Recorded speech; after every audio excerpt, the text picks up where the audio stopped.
You've probably seen the fake ransomware Kitboga uses in some of his videos by now. So during a refund or tech support scam, Kitboga pretends to buy them gift cards after a few hours of keeping them on the phone. And then instead of giving these scammers the gift cards, he sometimes uses a fake ransomware program that he opens up on his computer and then puts the fake gift card codes into.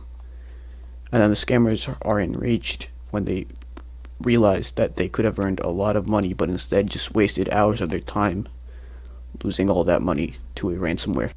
I thought this was a fun scam baiting tool and decided to program my own so that I can share it with all of you. So I'll guide you through the process of downloading and using it. But before I do that, however, I need to tell you, I don't recommend you install this on your host machine and instead only do it on a virtual machine, just to be safe, since it's a literal ransomware program. Alright, so first off, we need to download the app off of Google Drive, and I'll put a link to this file in the description. So we're going to just hit download anyway, and make sure you keep the device. Alright, so now we need to actually get this file, and we need to hide it somewhere on the desktop. So I just have a bunch of random new folders and text documents here, so what we can just do is open one of them and put it somewhere hidden in all the files.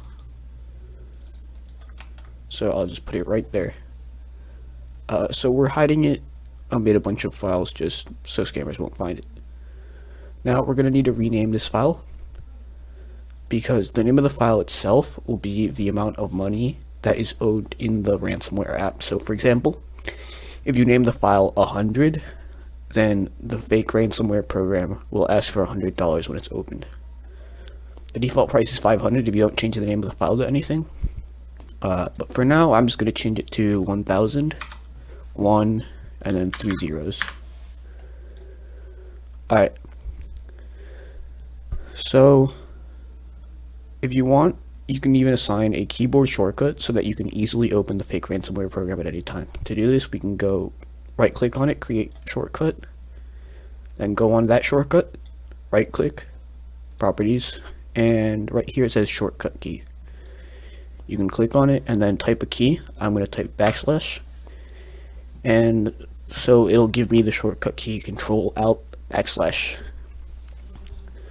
So now if you press those 3 keys, in my case it's Control-Alt-\, the ransomware will open up. And you can also just click on the file, but a scammer might see that, so you would have to have your internet off while you do that. Now let's open up the program and actually see the process of the fake ransomware. So Control-Alt-\. So when you open this app for the first time, Windows might warn you that the app is unsafe, because it's a ransomware program. So if this happens, just press more info and then press run anyway. And now this will open the fake ransomware program. So as you can see here, the price is 1000 because I named the file 1000.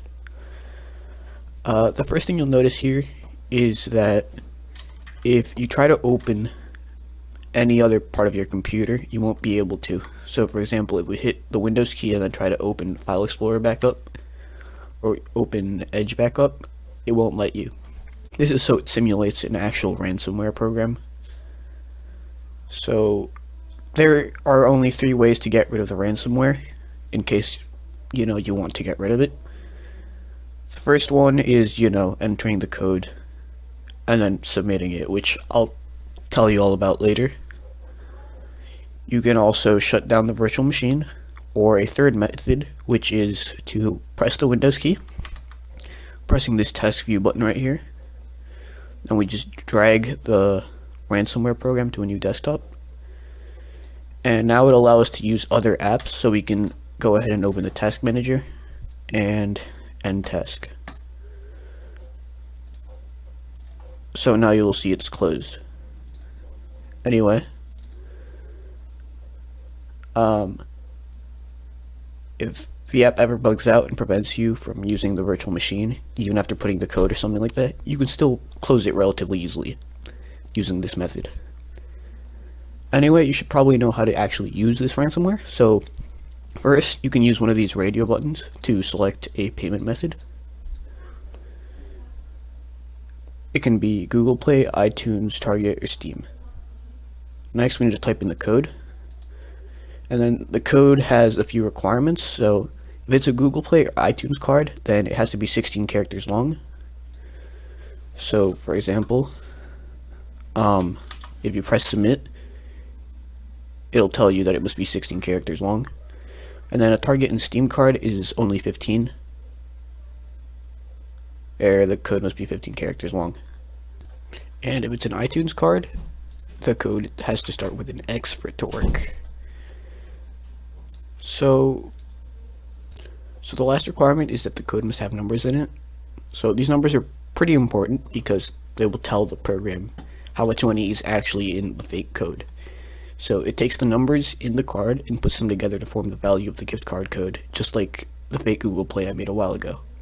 So for example, let's do a Google Play card here. If we make a card that has 16 digits,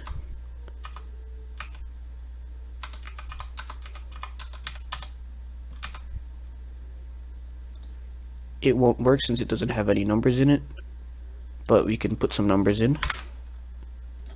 I'm putting in 5, 0, and 0. Since those are the 3 digits of 500, it will be redeemed for $500. See?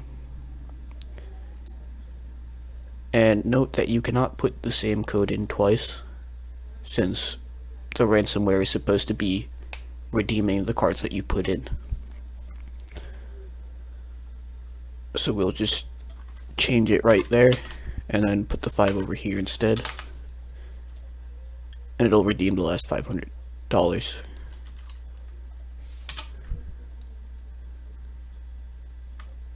So now, when you have $0 left to pay, it'll say that the code is valid and your computer will be unlocked. So that's all there is to it. Thank you for watching.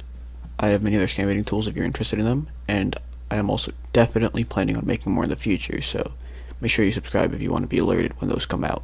Goodbye.